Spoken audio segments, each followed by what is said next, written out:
Do you want something that will hurt your brain? Well, probably not. Still, consider eternity. Go on, what does it mean to be eternal? Eternal means always existing. This thing has never not existed.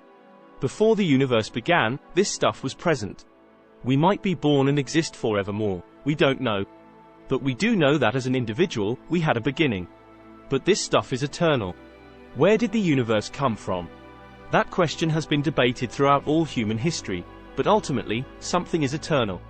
Consider this: what if there was nothing? When I say nothing, I mean nothing.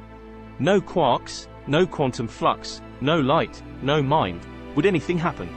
An object at rest stays at rest, unless operated on by an outside force.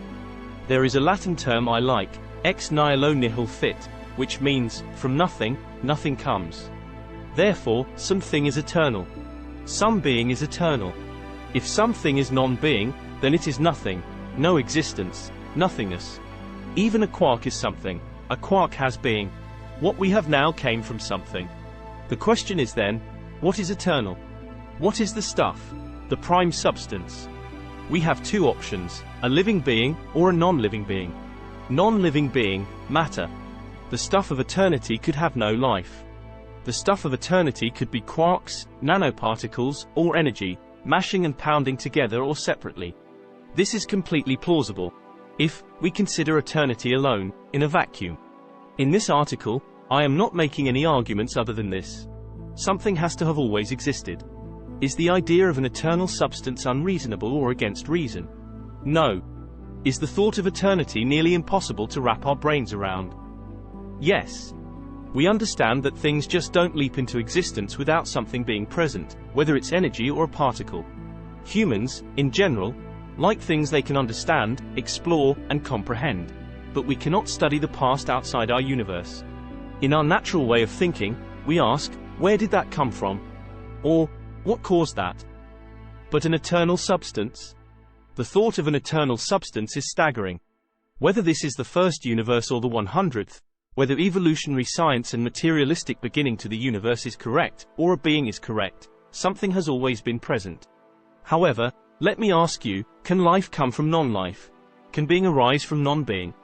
The second option for the eternally existing substance is a being. 1, 2, 100 beings, who knows, but something with life. We have previously considered what is a being and what it means to be living.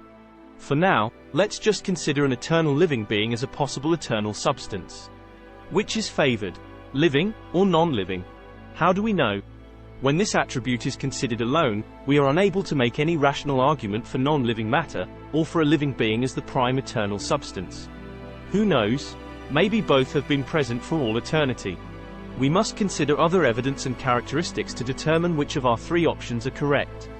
My main point is that something is eternal and something existing eternally is rational and necessary. Volumes have been written on the subject.